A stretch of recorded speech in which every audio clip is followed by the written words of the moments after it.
Boker Tov, good morning, Raya and Mordechai, and good morning, everybody. Thank you for joining us for our learning Chassidut in the morning.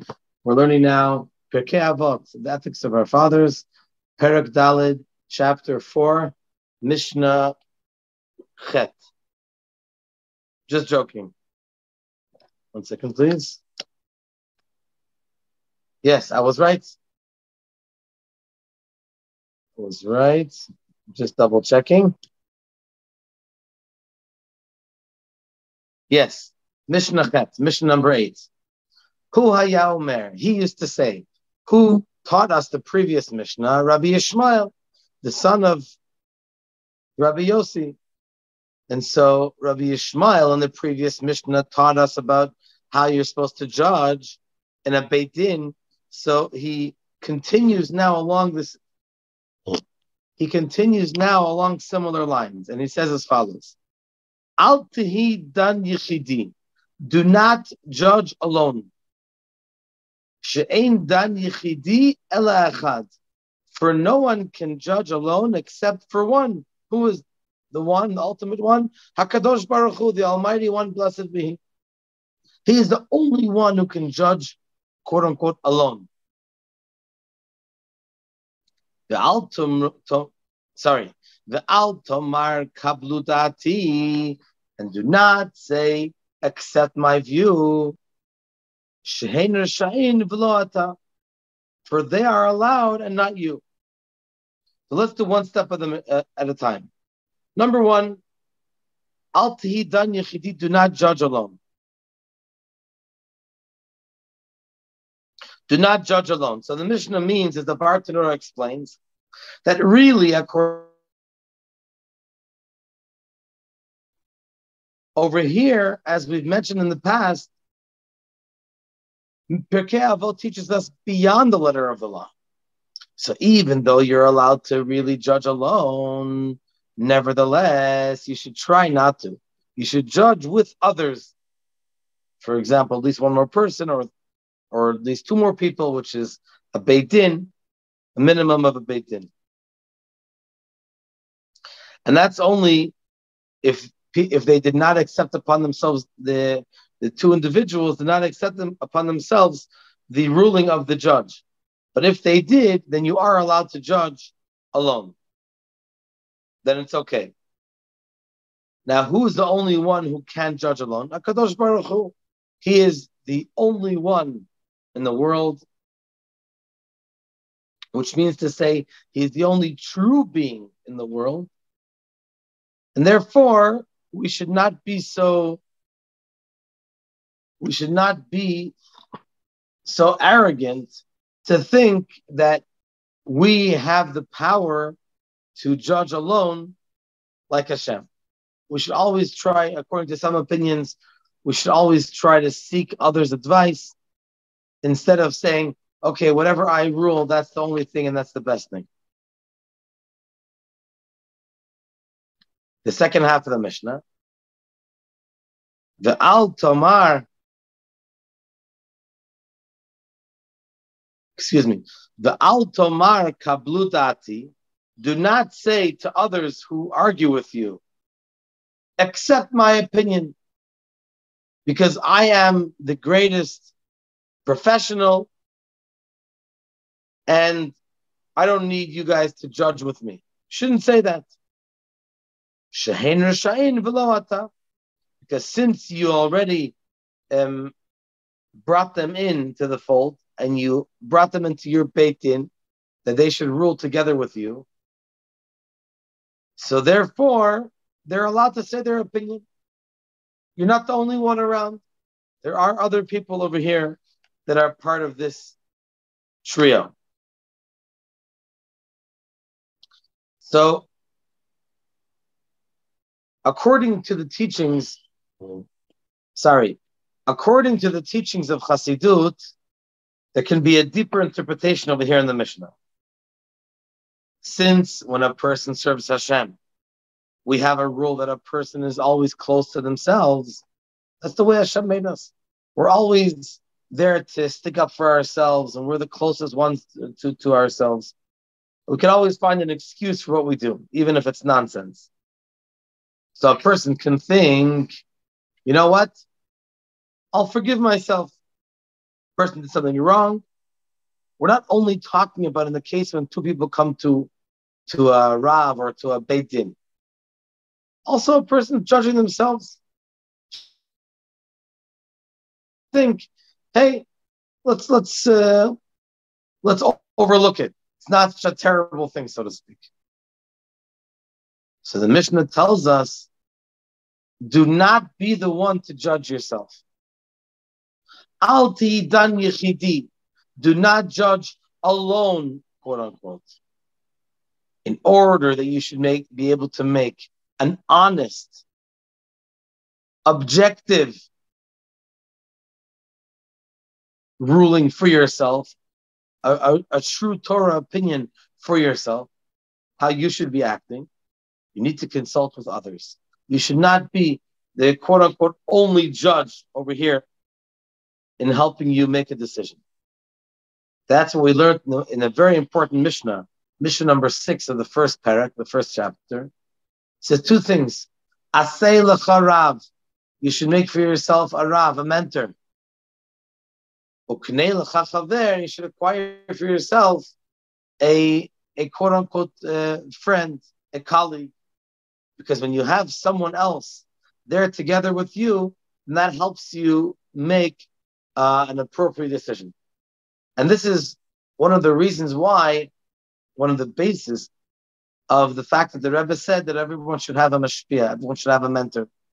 Because when we say aseh lecha rav, you should make for yourself, you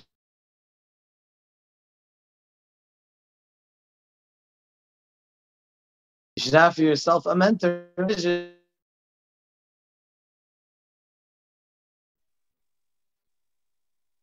You should be able to make a proper decision in your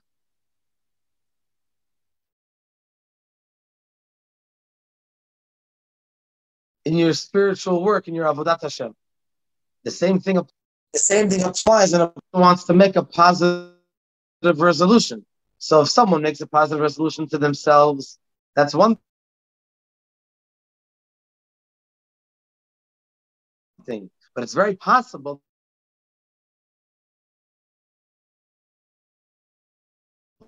but if it's at least one more person, and then you know, hey, this guy knows that I should be doing A, B, and C. So that will help you, so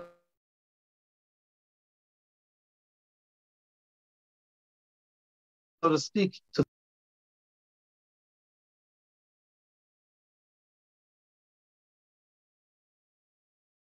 fulfill your mission. Rabbi, you'll have to repeat that last sentence. Yeah, sure. I'm sorry. The person's not getting the message when I send them a message. But thank you for clarifying that. When the Mishnah says that the only one that can judge, quote unquote, alone, it's very important to remember that HaKadosh Baruch Hu is one of the most great, one of the most fundamental rules that we have in Judaism is Shema Yisrael, Hashem Elokeinu, Hashem Echad. Hear, O Israel, Hashem is one. And so we know that that's the truth. The question is, the question is, how can we come to terms with it? How can we appreciate it? How can we make it real in our own lives? If we saw Hashem, clearly our lives would be different. We know that when Mashiach comes, it's going to be clearly Hashem Echad. Hashem is one. Even now it's true.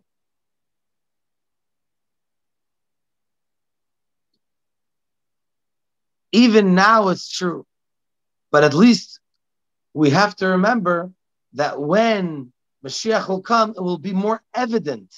We'll be able to relate to it better. And that's the most important part.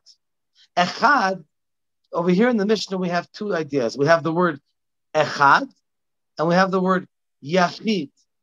Yachid means alone. Echad means one, all-encompassing. Alone, it's wonderful to be alone. But the Echad is, in a sense, even greater, because Echad means one, and one means Echad, the numerical value of the letter Aleph. We have 3 letters in the word Echad. Aleph is 1, Chet is 8, and Dalet is 4. So Aleph, 1, refers to Aleph, Alufo Shel Olam, the master of the universe. And Chet is number 8, the 7 skies and the 1 earth. And Dalet are the 4 corners of the universe. So what do we have? That it's not just that Hashem is one, but Hashem becomes evident within all of the aspects of the world.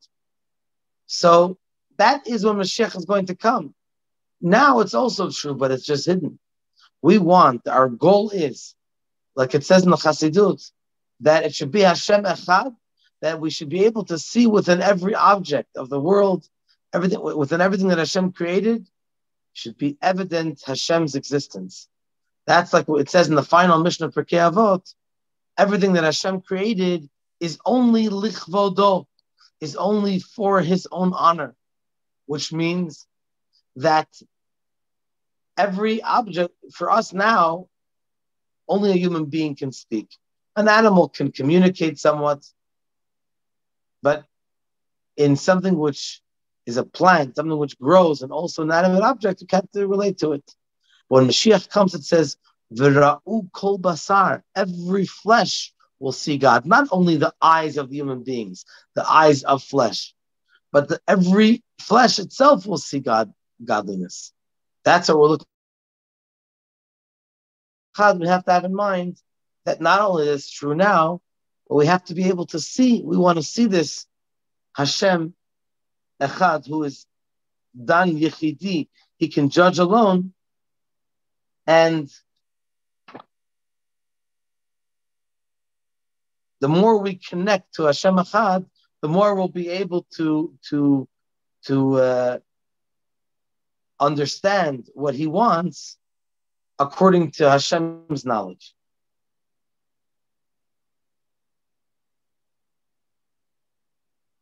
Okay.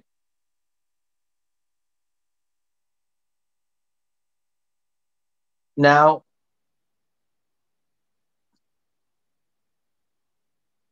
one of the reasons why we say that only Hashem can be the ultimate judge, it's not only because He is the only true being in the world, but moreover, it's because when a human being makes a decision, then very often he has his own ulterior motive.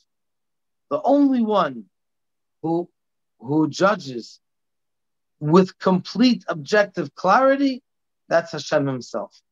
Because Hashem is obviously above all reason and above all personal benefits. HaKadosh Baruch Hu is emet, is true. And something true does not do something for another reason, rather for the reason itself. Thank you for joining us. Bezrat Hashem, we look forward to seeing you tomorrow morning. And then Friday morning, we'll be learning Kabbalah Cafe live and also on Zoom right here on Facebook Live, Friday morning at 9:30. I just want to mention that we're going to be having a big Farbrengen and also concert with Shuli Rand, the famous, multi-talented entertainer. And it's going to be an event mainly in Hebrew, but the music is obviously in all languages. And so if you go to our website, you can sign up, and it's JerusalemChabad.com/Rebbe, REBBE. Thank you very much. All the best.